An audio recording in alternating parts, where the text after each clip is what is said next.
Familia, buenas tardes, bienvenidos a esta Gran Vía que comienza, como siempre, a partir de las 6 de la tarde en nuestra página web www.ceutatv.com y en nuestros perfiles de redes sociales, el de Facebook Ceuta Televisión y el de Twitter @CeutaTV. Les invito, como siempre, a que nos escriban desde cualquier parte del mundo. Solo les ponemos un límite, el de las buenas formas, y que nos digan, bueno, pues desde dónde nos ven y si nos están siguiendo desde nuestra ciudad, desde qué barrio desde qué barrio nos han elegido para hacerles más llevadero, es nuestra intención, el tramo que va entre las 6 y las 7 de la tarde. Nosotros vamos a continuación, como siempre, con un pequeño repaso a la crónica informativa de este día, empezando por el Consejo Interterritorial de Sanidad y las dudas del Partido Socialista Obrero Español sobre si Ceuta y Melilla tienen que estar ahí o no por aquello de que no tienen transferidas las competencias autonómicas. Ante las informaciones sobre que el PSOE ha pedido que Ceuta y Melilla no participen en el Consejo Interterritorial de Sanidad, donde están representadas todas las comunidades autónomas, debido a que las dos ciudades autónomas no tienen transferidas las competencias de sanidad, el secretario general del PSOE en Ceuta, Manuel Hernández, ha afirmado que no se ha tomado ninguna decisión definitiva. Este debate ha surgido debido a que en Ceuta y en Melilla la sanidad depende del Ministerio de Sanidad y se gestiona a través de Ingesa. Por este motivo se ha planteado si las dos ciudades autónomas deberían participar o no en el Consejo. Hernández, que se ha puesto en contacto con el representante de Sanidad de su partido en el Congreso de los Diputados, ha contado a Ceuta Televisión que en ningún momento se le ha confirmado esta noticia. Por tanto, el secretario general socialista ceutí ha confirmado que se ha planteado esta idea, pero es muy pronto para afirmar que el Partido Socialista ha solicitado que ni Ceuta ni Melilla asistan a dicho consejo, aunque no se cierra ninguna puerta.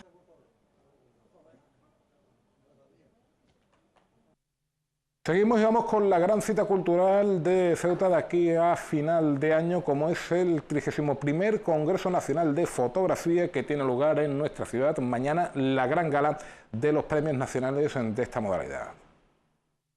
Este viernes, tras la visita a Chauen de los participantes al 31º Congreso Nacional de Fotografía, ha comenzado oficialmente el programa de actividades con la inauguración de la primera de las 5 exposiciones que se presentan. La exposición está montada ya en la facultad, en la sala de exposiciones de la facultad. Y bueno, Nordin es un fotógrafo muy conocido en Marruecos, bueno, y también internacionalmente, la verdad, sobre todo de moda. Pero tiene una serie de fotografías muy famosas, de fotografías de calle, sobre todo retratos, de gente que ha ido fotografiando alrededor de Marruecos y Egipto. Y la verdad es que son fotografías súper interesantes. El congreso ha proseguido por la tarde con la recepción a las 6 de los asistentes por parte de las autoridades y la presentación de la segunda exposición a las 7:30 en la antesala del Salón de Actos de la Asamblea, bajo el título Diálogos sobre composición. Es una exposición didáctica, en realidad, porque las fotos están acompañadas de textos en las que se explica en qué consisten los recursos compositivos que se han usado en cada uno de ellos. El sábado a la 1 se presenta en la biblioteca la exposición de Pepe Gutiérrez, quien también será homenajeado durante el acto más importante del Congreso, la Gala de los Premios Nacionales de Fotografía. Comenzará a las 7:30 en el Teatro Auditorio del Rebellín y entre los 4 finalistas al mejor fotógrafo se encuentra el ceutí Carlos Larios. Yo ya me siento ganador estando ahí. O sea, el reconocimiento que supone eso para mi trabajo, para el trabajo de la asociación y para los artistas de Ceuta, está ya ahí. O sea, ya eso para mí es una satisfacción enorme. Si cae el primer premio, bienvenido sea, contentísimo y más orgulloso todavía. El domingo se producirá la clausura del Congreso tras una de las visitas turísticas programadas para que los asistentes puedan fotografiar la ciudad, cumpliendo así con el objetivo de mostrar con mayor perspectiva la belleza y la luz de Ceuta. Entrevista está con Carlos Larios, que podrán ver íntegramente una vez concluya el informativo en compañía de Laura Ortiz. Vamos con más cuestiones, con la actualidad militar. Por un lado, sepan que la Ciudad Autónoma ha enviado un telegrama de condolencia a los familiares del militar fallecido ayer tras los actos con motivo del Día de la Hispanidad al estrellarse su Eurofighter en la base de los Llanos en Albacete, precisamente a una instalación militar en aquella provincia. Se dirigen desde esta mañana efectivos de la Comandancia General al objeto de realizar unas maniobras. Efectivos de regulares 54 del RIN 7 y del Ramis 30 han comenzado este viernes su traslado hasta el campo de maniobras y tiro de Chinchilla, en Albacete, donde participarán en unas maniobras programadas en el Plan Anual de Preparación de la Comandancia General de Ceuta. El objetivo de las mismas es el de completar y perfeccionar el ciclo de adiestramiento anual de estas unidades. Estas maniobras tienen como finalidad, además, realizar actividades específicas de instrucción y adiestramiento de las unidades de la Comandancia, con ejercicios de fuego real en algunos casos y que por razones de espacio y de seguridad no se pueden realizar en Ceuta. En lo que se refiere al personal, los traslados se producirán a través de las navieras civiles, mientras que el buque del Ejército de Tierra, Camino Español, ha realizado el embarque tanto de los vehículos como del material que es necesario trasladar a Albacete.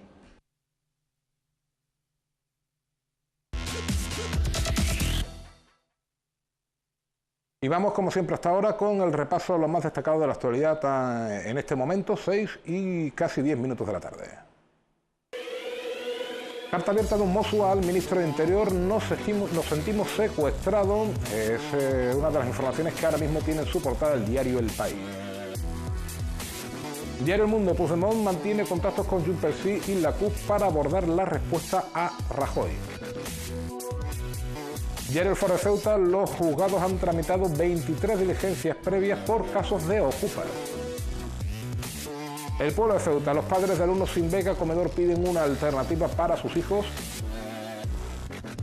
Ceuta al Día: Caballas denuncia que la ciudad deja a 300 alumnos sin comedor de manera premeditada.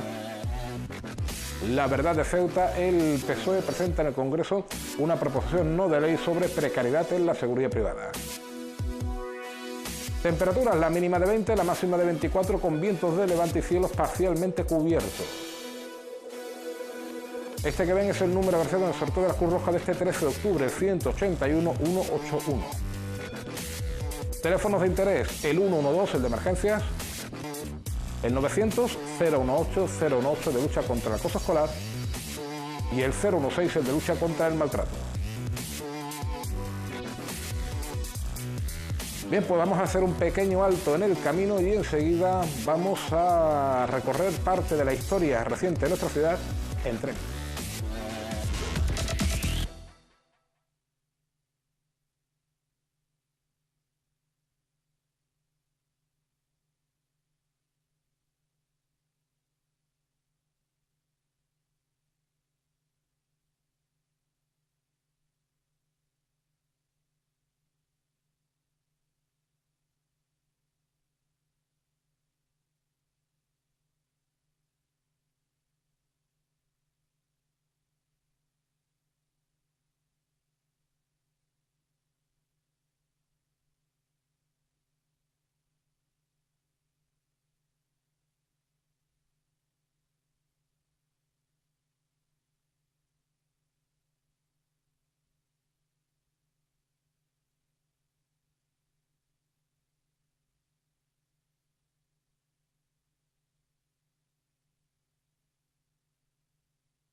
Esto que ven delante, bueno, lo tengo a mi derecha, delante de nuestro siguiente invitado, lo tiene usted en sus pantallas, es un tren, una piececita de cualquier tren que cualquier coleccionista puede tener en su casa, pero es muy especial porque es una réplica exacta del ferrocarril que en su época enlazó Ceuta con Tetuán. Un ferrocarril, yo les digo que a mí que me gusta la historia estoy disfrutando como un enano en la preparación de esta entrevista porque, por ejemplo, tienen ahí ustedes billetes originales, lo que costaba viajar hasta la capital del antiguo protectorado en ferrocarril, y una piedra que han visto ahí que pertenece al túnel, a uno de los túneles del tren, que como saben iba por la carretera nueva, Avenida Martínez Catena, hasta, bueno, pues directamente hasta Marruecos, o quizás se paraba antes en la Almadraba, en lo que fue el Café Bar Los Pulpos, que era otra antigua estación de tren. Yo dejo el condicional porque quien nos acompaña seguro que nos va a responder a estas dudas y a más, algunas curiosidades más todavía. Don Manuel Contreras, buenas tardes. Hola, buenas tardes. ¿Desde el Chorrillo dónde iba el tren? Bueno, desde el Chorrillo seguía lo que era, digámoslo así, a lo que es el apeadero de Miramar, y ya a continuación reforzaba ya hacia lo que es Castillejo, otro apeadero, y así sucesivamente pues llevaba Rifin, vamos, le llaman Negro, sí, después Negro. Rincón del Medic, Marelén, lo que era la famosa llanura, y ya Tetuán. Eso era en sí el trayecto, aunque también estaba lo que era el Muelle de España, ¿no? Era el kilómetro cero de inicio. El Muelle de España efectivamente era donde salía, porque la estación del ferrocarril, tal y como la conocemos, que bueno, pues está en Avenida de Madrid, detrás de la central de Endesa, no era el punto inicial del tren. Exactamente, bueno, en principio sí, pero ya se dieron cuenta con lo que podía suponer, pues bueno, desde el mismo punto cero de lo que era el Muelle de España, cargar víveres, mercancías, pasajeros, y entonces pues a partir de 1922 pues ya se declaró como kilómetro cero lo que es el Muelle de España en sí. Llegaba a lo que era el famoso Ciudad de Ceuta o la famosa Paloma, y bueno, pues eso era eso, el trajín, la locomotora y es decir, lo que podemos ver ahora mismo en puertos, en ciudades con puertos y estaciones de trenes como Algeciras, Málaga o Barcelona, exacto, es de tener una muy separada por muy pocos metros, ¿no?, de la otra. Porque, por ejemplo, en el muelle, en lo que algún día dicen que se llamará el Paseo de los Ausentes, sí, creo que ahí podemos ver, justo por detrás de la Oficina de Información Turística, sí, podemos ver las vigas de madera que fueron en su día exactamente, en la bajada sí, hacia el muelle. Bueno, yo creo que esto todo es un rompecabezas. Vamos a ver, actualmente, año 2017, y si miras un poquito para atrás, pues es una recopilación, por lo menos por mi parte, de ir, digamos, rescatando de alguna manera parte de la historia. De sí, aquí, como veis, hay cosas que he podido conseguir. Ahora iremos y lo que, con referencia al tema de los maderos que hay allí en Muelle España, lo que es donde está justamente la oficina de turismo, hace poco, pues bueno, con el derrumbe de varias zonas que hay en el tema del Tarajal, para el tema de la Nacional 352 nueva que va a haber, pues parece ser que han aparecido también, según me llamó un señor, un miembro han aparecido las vías, pero no dio tiempo, puesto que resulta de que ya se la hayan llevado para chatarra. Es decir, que esto es un contrarreloj, que aquí estamos, esto es una lucha diaria, constante, te van entrando información, la vas recabando. Y bueno, ¿cuál fue mi sorpresa el otro día? Que después de estar otra vez en el túnel viendo del destrozo que habían hecho, pues bueno, encontré la suerte de encontrar 2 tornillos de los que sujetaban las vías. Es decir, que por cierto no he podido traerlo por falta de tiempo, pero vamos, ya lo mostraré para que lo veáis. Nos consta que los tornillos están en buenas manos, en buena custodia. De ese túnel vamos a empezar a presentarles a nuestros espectadores lo que tenemos encima de la mesa.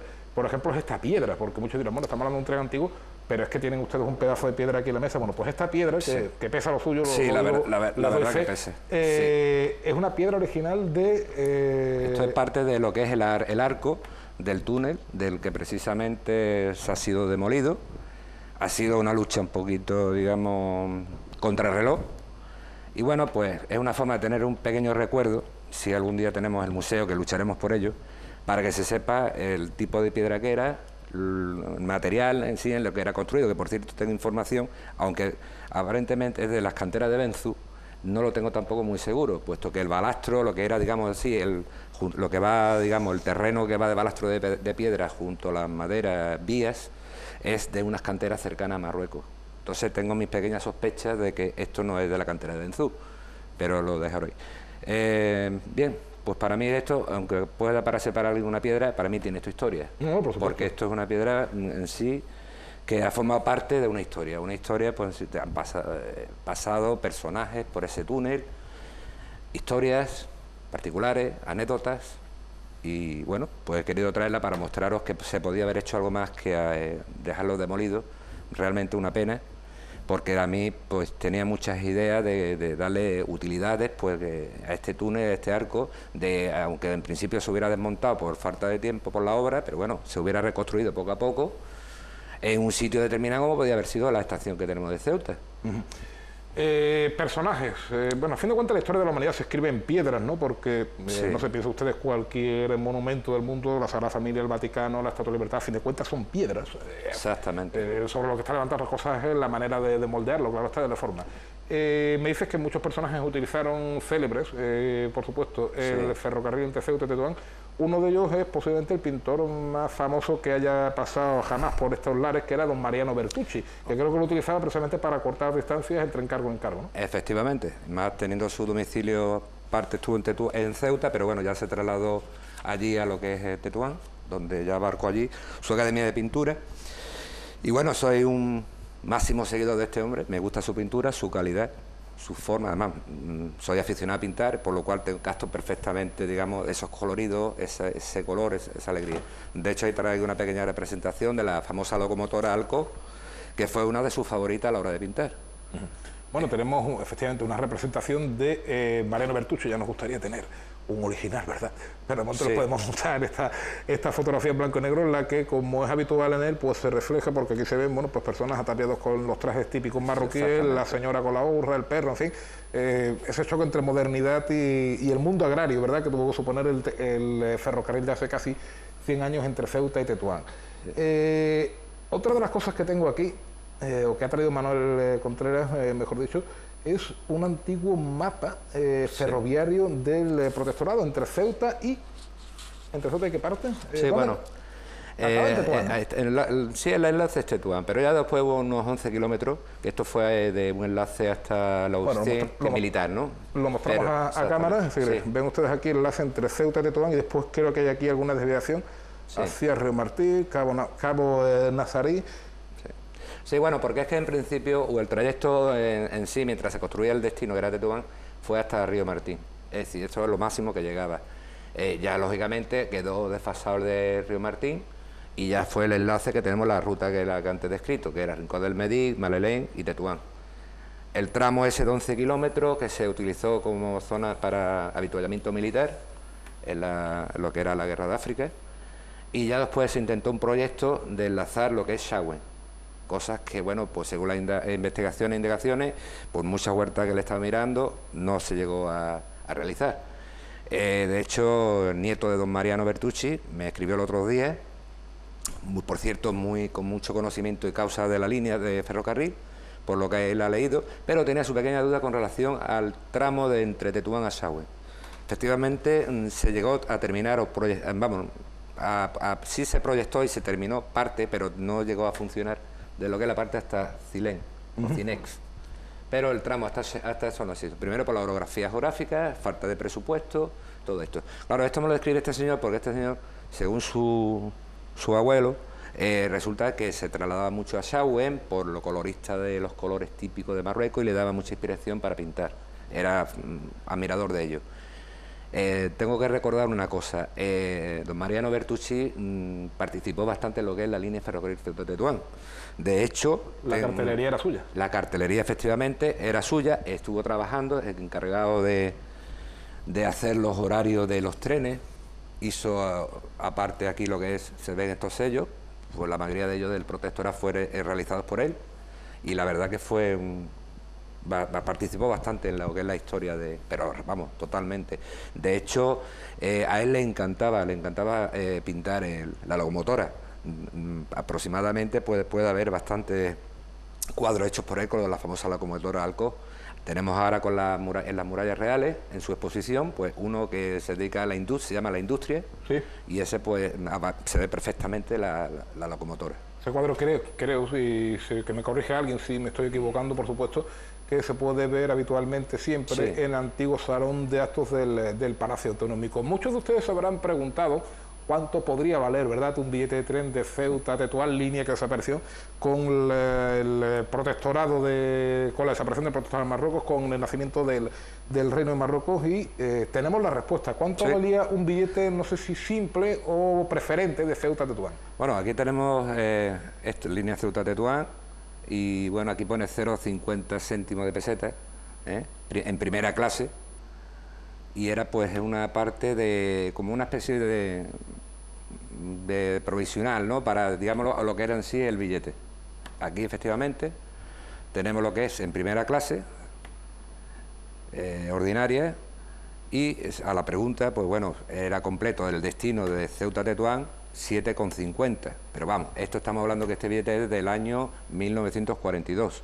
Se supone que, lógicamente, ya que esto fue desde 1918, la inauguración de la línea, sería más barato, pero en este precisamente de 1942 estaría en 7,50 el trayecto de Ceuta a Tetuán. Que no estaba mal de precio, ¿no? Que no estaba mal, estaba un poquillo, un precio considerable, pero considerable. Pero no estaba... Y bueno, pues estos son piezas que para mí ha sido un orgullo, una indagación, muchas horas de navegación por internet, muchas horas de estar de guardia, entre comillas se suele decir, porque hasta que aparece el Santo Grial, y yo, para mí esto, la verdad, es uno de ellos.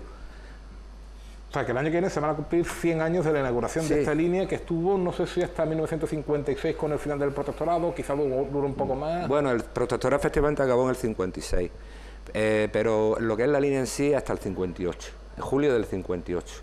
Ya ahí se cierra totalmente el 15 de julio del 58, y ya a partir de ahí pues empiezan las entregas de llaves, como se puedan decir, reparto de material. Hubo discordia en quedarse la parte de zona de Marruecos, las locomotoras, cosa que desistieron por parte de la autoridad española, fueron todas apeadas allí en lo que es la estación de trenes, y por desgracia subastadas en el año 70 y tantos por ahí, ¿no?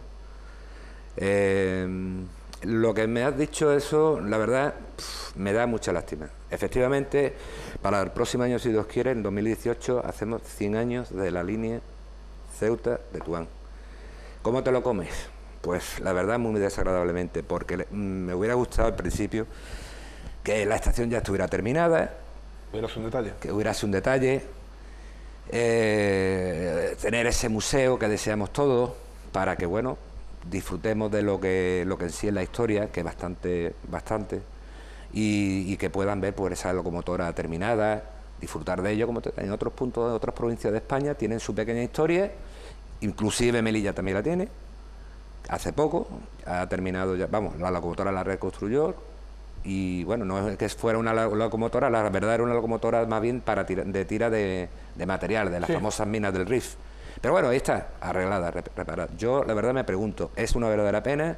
Para el próximo año hacemos 100 años, no hemos llegado a la meta, pero como se suele decir, más vale tarde que nunca. Pero la verdad que es lastimoso, pues bueno, ver que no está terminado, por circunstancias que han aflorado a raíz de todo el camino, licitaciones, financiaciones y subvenciones. Cuestiones varias. Sí. Ven ustedes que hay más elementos aparte de los que ya les hemos mostrado. Creo que tenemos algún par de fotografías que... Sí. Bueno... ¿Estas fotografías qué son?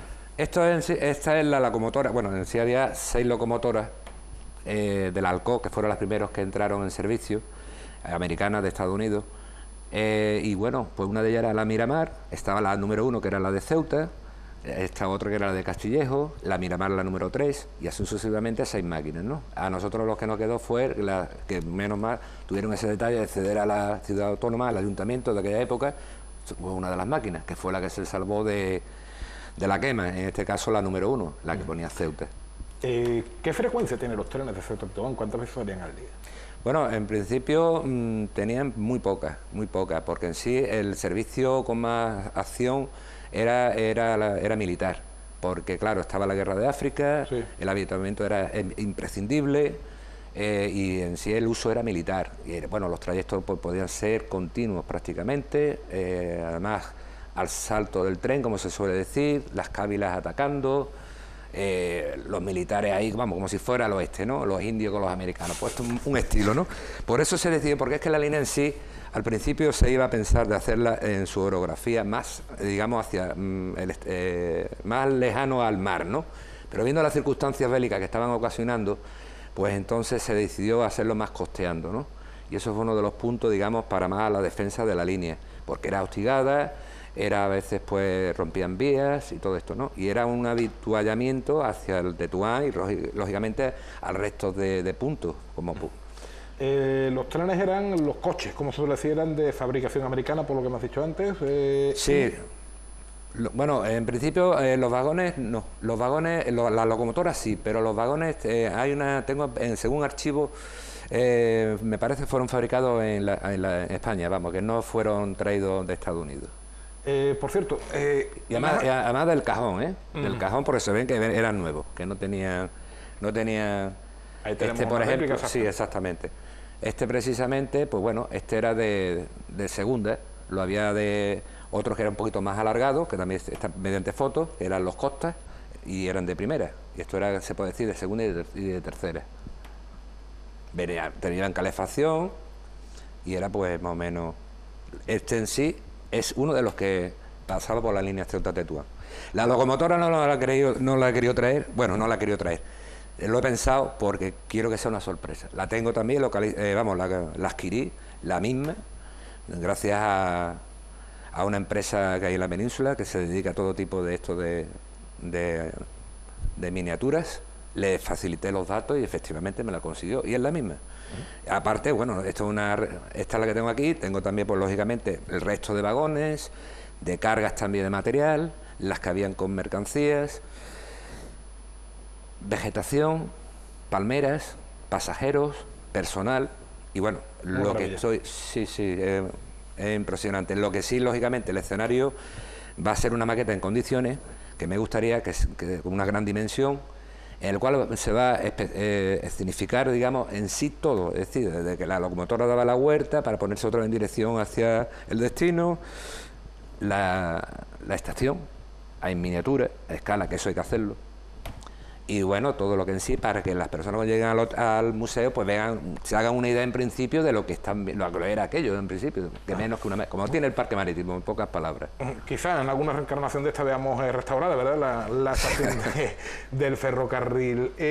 Más hablado antes de la guerra, la guerra civil española, o por lo menos la del siglo XX, porque España ha tenido varias guerras civiles, tuvo un especial protagonismo, o tuvo su punto, bueno, pues prácticamente inicio en estas latitudes.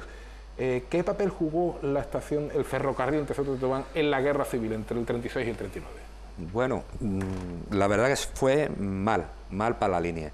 La línea en sí ya estaba sufriendo pérdidas, y en realidad pues fue una no, ya de por sí no por la guerra, sino porque, claro, en principio el bando que tenía ocupado, sí, los nacionalistas, pues hicieron uso de ella, ¿no? Pero económicamente fue un desastre, reducción de pasajeros, reducción de mercancías, más habituallamiento de tipo militar, y la verdad que no fue muy, consideradamente, no fue bien. De hecho, hablamos ya finalizada la guerra, quebró la empresa, y el Estado se tuvo a hacer cargo precisamente de la línea, al cual se le denominó con otro nombre, y que fue subvencionada por el Estado. Si no, hubiera sido precariamente imposible llevarla para adelante. Claro. Bueno, nos queda poco tiempo, pero no me resisto a presentarles.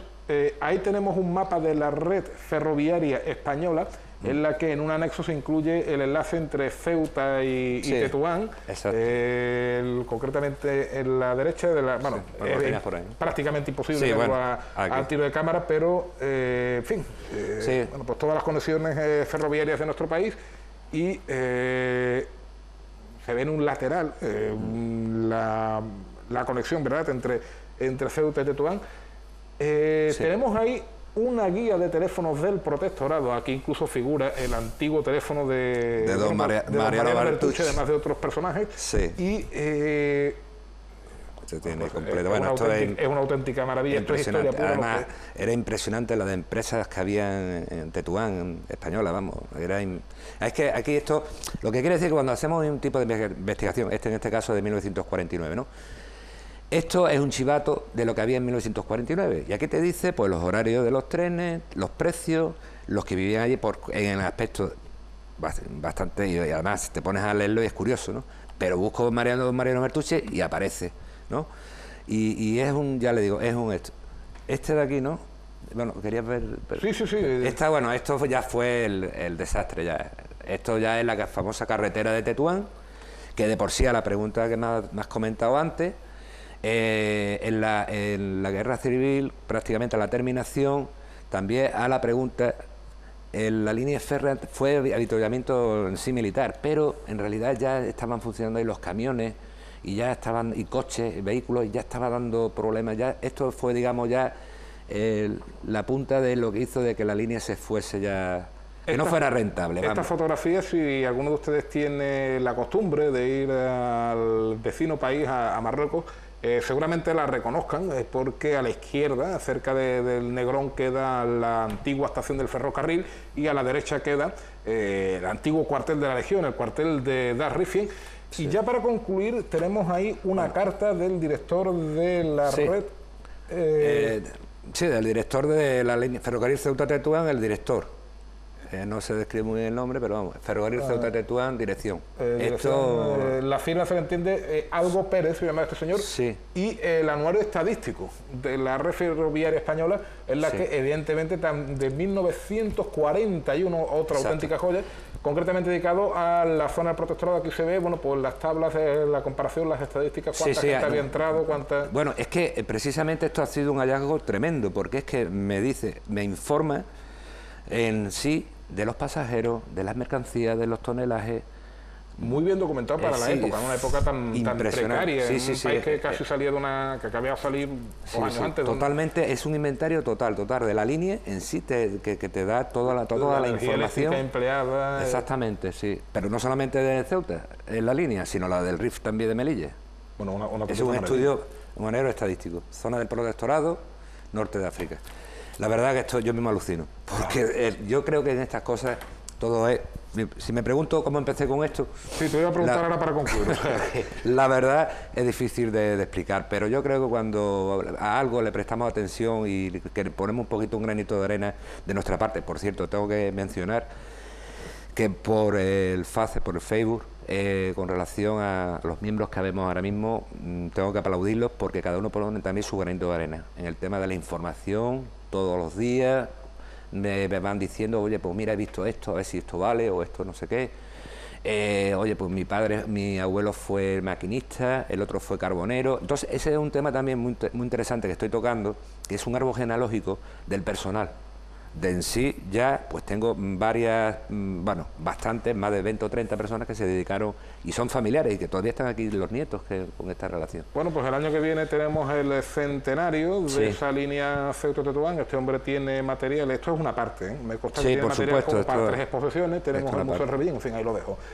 Don Manuel, muchísimas gracias por habernos acompañado, por habernos hecho viajar hasta el pasado. Ceuta con Tetuán no solo se comunicaba con la famosa valenciana aquella de los claveles rojos, sino también cómo lo ven por tren. Muchísimas gracias y a vosotros. Buenas tardes, hasta la próxima. Muchas gracias. Seguimos en un par de minutos.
Bueno, pues saludos a todos los que nos ven a través de nuestras redes sociales, saludos a Quito, en Ecuador, a los Pirineos de Lleida y a una de las grandes leyendas de la música en España, don Eduardo Rodríguez Rodway, el único miembro vivo de Triana que nos está siguiendo en las vísperas, además de un aniversario especial, porque tal día como mañana falleció el poeta de la calle Feria, tal día como mañana falleció Jesús de la Rosa. Precisamente hablando de música y precisamente hablando de paz, porque creo que de las letras de Triana, como de tantos muchos artistas, se podía deducir la esperanza de un mundo mejor. Pues vamos a seguir en los próximos minutos, porque se encuentra con nosotros don Juan Manuel Molino, que es un hombre que de alguna manera se ha involucrado en esto de creer y de llevar a la práctica aquello de que la música puede cambiar el mundo, de que la música nos puede legar un mundo mejor, un mundo más pacífico, más llevable, más vividero, como se podría decir, ¿verdad?, en un castellano nada correcto. Don Juan Manuel, buenas tardes. Buenas tardes. ¿Qué es esto de los conciertos para la paz? Bueno, en realidad, Conciertos para la Paz, con ese nombre o con ese título, yo he asistido exclusivamente a uno este año. En Ávila. En Ávila, en el 21 de marzo concretamente de este año. Y con ese título, es decir, con el Concierto para la Paz. Y era algo organizado por una asociación poco común, poco conocida, que es una asociación cátara. La asociación cátara le ha propuesto a un director de música de 2 orquestas y 2 coros de la Comunidad de Madrid dirigir un concierto en el que actuaban con Solamentum, que es un coro de los cátaros, con una orquesta de Madrid. Y realmente en ese concierto el objetivo era trabajar con armonías por la paz. Cátaros que no cataríes, hay que hacer la distinción, ¿verdad? Y usted se ha implicado en algo que se llama conciertos contra el desarme. No, en realidad lo que yo estoy queriendo proponer, que no creo que sea una idea original mía, sino simplemente es como una resonancia ante lo que yo estoy viendo que está ocurriendo en muchos lugares. Y de alguna manera yo pienso que tanto esfuerzo y tantas energías que están desplegando intelectuales, artistas, músicos, en todos los campos, en muchos lugares, en muchos festivales, foros y debates, eso no puede caer en el vacío. Y es lo que a mí me ha inspirado siguiendo lo que yo he visto en directo en Tallinn, en Estonia, en 2014, en un festival internacional de canto, coral y danza, que me sobrecogió realmente, porque es un país pequeño, es un país pobre, apenas tiene 1.600.000 habitantes, la capital 300.000, y sin embargo han sido capaces de crear un espacio de expresión musical tan impresionante que, bueno, muy cercano a la capital está el Parque Kadriorg, y yo lo he podido vivir en directo, el sentimiento de expresión por la libertad del pueblo estonio. En un mismo escenario casi 40.000 personas. Eran casi 30.000 cantores y orquestas. ¿En el escenario? En un mismo escenario, en un solo escenario. Y 9.177 danzantes. Todos ellos estaban en el escenario. Es verdad que el festival de danza era el día anterior, pero por allí desfilaron, allí estuvieron. Y yo presencié algo sobrecogedor, porque es un país tan pequeño y ante 300.000 espectadores. Es una cosa como ilógica. Si no lo ves... Me habla de 1.600.000 habitantes, de una capital de 300.000, prácticamente los parámetros son muy pues a los de, por ejemplo, la vecina provincia de Cádiz. Sí. Que creo que anda por el 1.000.000 de habitantes y la capital anda por esos guarismos de... ¿Usted, por tanto, considera que la música puede cambiar el mundo? Sí, yo lo he visto. De hecho, no es que haya sido este el único elemento, ¿no?, que a mí me ha inspirado. Realmente me inspiró a hacer la propuesta para seguir su ejemplo, ¿no?, porque ellos lo han hecho con la música. Empezaron con una canción en 1859 y con una canción se convirtió en un himno por la libertad de un pueblo que ha estado muy sometido a invasores. Lo he visto en otros festivales, lo veo anualmente en el Festival Internacional de Músicas Sagradas del Mundo en Fes, aquí al lado, en un país musulmán, que es algo impresionante. De hecho, ese festival está ya definido por la UNESCO y la ONU como el acontecimiento cultural más importante del planeta. Y es algo impresionante lo que allí ocurre, porque intentan recoger aquello que eleva lo más elevado de las culturas o de los pueblos, las músicas sagradas, ¿no? de todas partes del mundo, no de una línea nada más. Y ahí hay un germen importante por la paz, por la armonía, por unir culturas, ¿no? Usted lanza esta propuesta, no sé si al viento, como diría el penúltimo premio Nobel de Literatura, Bob Dylan, o alguna institución, alguna entidad en concreto. Esta propuesta de... Yo la hago a los ciudadanos fundamentalmente, y sobre todo porque lo que yo he visto allí en FES, o lo que veo en el Festival Internacional de Cine de Marrakech, que es otro acontecimiento por la justicia social increíble, aparte del glamour y toda la categoría que puede tener como festival de cine. Está ya considerado por Borman y por Scorsese como el festival de cine más importante del planeta. Nosotros vivimos en Europa y prácticamente las noticias nos llegan de Europa y los festivales más importantes son los de Europa. Pero en realidad todo ese esfuerzo que hacen aquí o en los festivales de poesía, en Granada de Nicaragua, que es otro país pobre y pequeño, o en Colombia, Medellín, donde yo he estado también y pude intervenir con, en fin, en la Segunda Cumbre Mundial por la Paz de Colombia y la Reconciliación, intervine en 2 momentos para proponer que esas energías que allí desarrollan los poetas, los músicos en otros lugares, se unan a favor del desarme, porque es verdad que parece estúpida la idea ante la situación mundial, pero es que es este paradigma en el que vivimos el que nos tiene abocados a un fracaso como civilización humana. Y este paradigma en el que vivimos, pienso yo que podríamos intentar cambiarlo. Lógicamente, no es fácil pensar que de un día para otro esto se va a hacer, pero intentar cambiar el paradigma. Y ojalá pudiéramos, bueno, pues a todos aquellos que hacen las guerras, como diría aquel, pues convencerlos con el dulce sonido de una flauta, pero al menos sí los ciudadanos concienciarnos, ¿verdad?, de que otro mundo es posible. ¿Qué papel podría jugar Ceuta, una ciudad que, bueno, pues es pequeña, tiene sus limitaciones, etcétera, etcétera, pero que a fin de cuentas tiene muy superados determinados aspectos en la convivencia, o al menos en la coexistencia, en esta propuesta que usted lanza? Pues yo creo que podría tenerlo, de hecho... Como escenario, digamos, de grandes conciertos Sí, podría serlo.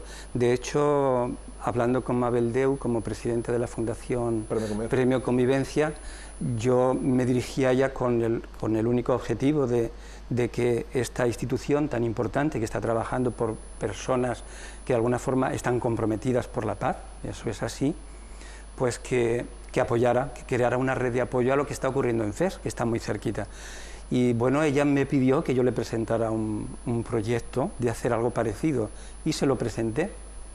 Y de hecho les presenté no solamente un macroproyecto que afectaría a todas las estructuras de la sociedad y a todos los niveles educativos, desde infantil hasta la universidad, en la educación, y crear un Festival Internacional de Música por la Convivencia. El proyecto lo tienen, y incluso un comienzo de proyecto que iba a ser en el 2015, que no se ha llegado a materializar, pero lo tienen. Incluso habían cerrado agendas artistas de talla internacional para crear ese primer Festival Internacional por la Convivencia, ciudad de Ceuta. Pónganos los dientes largos para concluir. ¿Qué artistas a nivel internacional? ¿Algún nombre en concreto que nos pueda desvelar o forma parte del secreto de...? No hay ningún secreto. Si yo, cuando me pidieron algo concreto, pues yo me puse en contacto con personas con la intención de que ese primer concierto elevara la frecuencia y el ánimo de la población de Ceuta y los asistentes para trabajar en esa línea de la armonización, ¿no? Y pensé en figuras como Néstor Cromblum, Michel Averar, Carmen Díaz Baruque, Luis Delgado. Había pensado también en la Orquesta Andalusí de Barcelona, en el grupo de Orquesta Andalusí de Tetuán. Checara. Sí, y en fin, también el grupo o coro de música cuántica de Buenos Aires. Era un comienzo, ¿no? Porque el proyecto era muy complejo, pero había que empezar con algo que estimulara para trabajar en esa línea. me imagino que no será tan fácil, ¿no?, cuando no han podido hacerlo. En fin, pues me parece una magnífica propuesta esta de tratar de cambiar el mundo a través de la música. Don Juan Manuel, muchísimas gracias por acompañarnos y muy buenas tardes. Encantado. Seguimos en un par de minutos, nada.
Artículo 155 de la Constitución española. ¿Cuántas veces no lo habremos mencionado, escuchado hablar de ellos en las últimas semanas a raíz de la crisis en Cataluña? La mujer que nos acompaña, con la que vamos a cerrar el programa, es bueno, pues una auténtica experta en leyes, a la que no le voy a pedir que nos dé su opinión personal sobre si el 155 debe aplicarse sí o no, pero sí que nos explique en qué consiste el famoso artículo 155, redactado muy ambiguamente, casi un poco para el enemigo, entre comillas, ¿no? Por aquello de la manera de entenderlo. Es la decana del Colegio de Abogados de nuestra ciudad, doña Isabel Barriveras. Buenas tardes. Hola, buenas tardes, Juanjo. Decimos que tiene una redacción jurídicamente muy ambigua, le falta un reglamento que lo desarrolle. Exactamente, ¿qué dice el 155? Mira, me lo he traído porque tampoco es un artículo que manejemos con habitualidad. Entonces no es un artículo que estemos aplicando habitualmente. De hecho, no es la primera vez que parece ser que se va a aplicar en España, ¿no? El artículo 155 está recogido en el título que habla de la organización territorial del Estado, y concretamente en el capítulo 3 de ese título, que se refiere exactamente a las comunidades autónomas, es decir, que tiene una ubicación muy precisa dentro de lo que es la Constitución, ¿no? Es un artículo que tiene dos apartados, el número 1 y el número 2. Lo voy a leer un poco porque creo que es interesante. Dice, el número 1 dice: si una comunidad autónoma no cumpliera las obligaciones que la Constitución u otras leyes le impongan, o actuare de forma que atente gravemente al interés general de España, el Gobierno, previo requerimiento al presidente de la comunidad autónoma, y en el caso de no ser atendido con la aprobación por mayoría absoluta del Senado, podrá adoptar las medidas necesarias para obligar a aquella al cumplimiento forzoso de dichas obligaciones o para la protección del mencionado interés general. Y después tiene otro segundo apartado que dice: para la ejecución de las medidas previstas en el apartado anterior, el Gobierno podrá dar instrucciones a todas las autoridades de las comunidades autónomas. Son dos artículos y de los dos se pueden extraer algunas... El primero ya podemos entender, podemos encajarlo, la parte de aquella del requerimiento formal, en la comparecencia ayer del presidente del Gobierno, Mariano Rajoy, que le ha enviado, como saben, esa solicitud al presidente de la Generalitat de Cataluña. Pero yo creo que esta solicitud no creo que sea el primer requerimiento que exige el artículo 155. Es que porque lo que le ha pedido es una aclaración, ¿no?, en principio. Que aclare exactamente qué significa la declaración. Sí ha proclamado, ¿no?, la vale, República. Para que el artículo 155 pueda entrar o sea, se pueda aplicar, hay que tener en cuenta que el artículo 155 es muy ambiguo, no es un artículo que declare exactamente qué medidas son, porque es que es un artículo que no ha tenido ningún desarrollo legislativo. Así como otros artículos de la Constitución se han desarrollado legislativamente, no ha habido ningún desarrollo legislativo del 155. ¿Qué significa? Que solamente tenemos lo que tenemos, que es el texto del artículo. Entonces, para que este artículo, primero, se requiere o bien que haya un incumplimiento de obligaciones por parte de una comunidad autónoma, o bien que de las actuaciones que se realicen se haya alterado o se haya afectado gravemente el interés general. Primero tiene que haber una declaración formal de que se ha alterado el interés general o que es obligación que se ha incumplido. Y después se tendrá que requerir al presidente de la comunidad autónoma. En caso de que el requerimiento no sea atendido, es decir, un requerimiento expreso, en caso de que el requerimiento no sea atendido, entonces ya entra el mecanismo del 155. ¿Qué es lo que pasa luego? Entonces, lo dice muy claramente, se desprende muy claramente el artículo. En primer lugar, requerimiento. Si no es atendido el requerimiento, el Gobierno podrá adoptar las medidas necesarias, dice medidas necesarias sin decir qué tipo de medidas, medidas necesarias que deberán ser aprobadas por mayoría absoluta del Senado. Claro, esto de medidas necesarias no dice, por un lado, todas las cuentas de la comunidad autónoma serán intervenidas, por un lado, es decir, no dice qué medidas, dice las medidas necesarias. El Gobierno debería dictar un decreto diciendo, bueno, pues que se ha afectado el interés general, o sea, concretando el por qué se proponen las medidas, hacer una propuesta de medidas en ese decreto y remitirlo al presidente de la Cámara del Senado. Y ya nombrar... Allí en la Cámara del Senado entra en un trámite, eso ya hay que ir al reglamento de funcionamiento del Senado. Directamente eso pasa a lo que es la Comisión de Comunidades Autónomas y ese decreto o esa propuesta de medidas se discute dentro del Senado, en esa Comisión de Comunidades Autónomas. Creo que hay un trámite en el que me imagino que el Senado o esa comisión pediría alegaciones, supongo, al presidente afectado, en este caso al presidente de la Generalitat, y una vez oídas esas alegaciones me imagino que con modificaciones o no, porque ahí tendría que yo ver si verdaderamente el Senado puede alterar o no esas medidas. pasaría luego ya, claro, someter a votación. Entiendo que tampoco el 155 sería de una aplicación efectiva, sino que... Eso tiene un proceso, claro. Tiene un proceso, sí, y un proceso claro. además se me antoja de varios días, dándonos prisa. No, claro, no es una cosa, si el 155 no es de aplicación automática, es decir, tiene que aprobarlo el Senado. Sí es cierto que en España ahora mismo la Cámara del Senado tiene mayoría absoluta, el Partido Popular, que es el que está ahora mismo en el Gobierno. Entonces, la propuesta tiene que partir del Gobierno, pero es el Senado que lo tiene que aprobar. Y hasta que no lo apruebe el Senado no puede hacerse efectivo. Una pregunta que se hacen muchos juristas. Sabemos cómo se va el 155, pero el problema es cómo se vuelve, porque eso no está especificado en la Constitución, ¿no? ¿En qué momento cada autonomía podría recuperar? Por eso, porque no ha habido, o sea, claro, yo no sé si es que nadie pensó que se iba a utilizar este artículo porque no se ha desarrollado legislativamente. Es decir, o aquello de Radastro tú que me da la risa. No lo sé, yo claro no sé exactamente cuál fue el motivo. Sí es verdad que no todos los... Hombre, este artículo es un artículo muy habitual en casi todas las constituciones de estados federales. Es decir, no es un artículo que se hayan inventado en la Constitución española. El artículo, no sé si lo tenía por aquí anotado, creo que el artículo 37 de la Constitución alemana es muy parecido al de la Constitución española. También es así un poco amplio. No concreta mucho, pero hay otros, por ejemplo, el de la Constitución italiana, que me he entretenido en mirar, el 126, ese sí puede, como medida, es que lo dice claramente la Constitución, se disolverá el Parlamento regional y se destituirá al presidente en aquellos supuestos en que ese Parlamento o esa región haya vulnerado la Constitución o las leyes. En Austria también es algo parecido, Argentina tiene también, o sea, casi todos los países que tienen constituciones de tipo federalista tienen un artículo de este tipo. Con lo cual podemos mal pensar, y es una conclusión a la que llego. Este 155 puede ser el final de las autonomías, pero también el principio o el primer paso hacia un Estado federal. No, yo creo que el fin del artículo 155 no es otro que volver a la legalidad cuando la legalidad se ha vulnerado. Bien porque se haya realizado alguna actuación que vaya en contra del interés general, o bien porque, bueno, pues que se hayan cumplido obligaciones legales por parte de esa comunidad. Es decir, yo no creo que vaya encaminado, va encaminado a volver a la situación de legalidad. Ahora, ¿cuál es la medida, cuál es la fórmula? Ahí es lo complicado, porque, por ejemplo, en algunas constituciones está claro, disuelves el Parlamento y obligas a unas nuevas elecciones. Pero claro, ¿qué medidas se pueden ser? No sé, yo apuntaba, suspender o disolver los órganos de gobierno, controlar económicamente o administrativamente esa comunidad, obligar a llevar un control sobre determinadas cuestiones, o por ejemplo también, yo la verdad es que no había leído con detenimiento el segundo párrafo del 155, pero también tiene su enjundia, porque dice, si no es atendido el requerimiento, el gobierno podrá adoptar las medidas necesarias para su cumplimiento, pero dice, para la ejecución de esas medidas, en el apartado anterior, de esas que te he dicho ahora, dice, el Gobierno podrá dar instrucciones a todas las autoridades de las comunidades autónomas. Es decir, puede ser una medida que el Gobierno dé una instrucción concretamente al presidente de esa comunidad autónoma y si no la cumple, entonces, por ejemplo, ya poder disolver el Parlamento y convocar elecciones. No lo sé, la verdad es que yo no soy constitucionalista.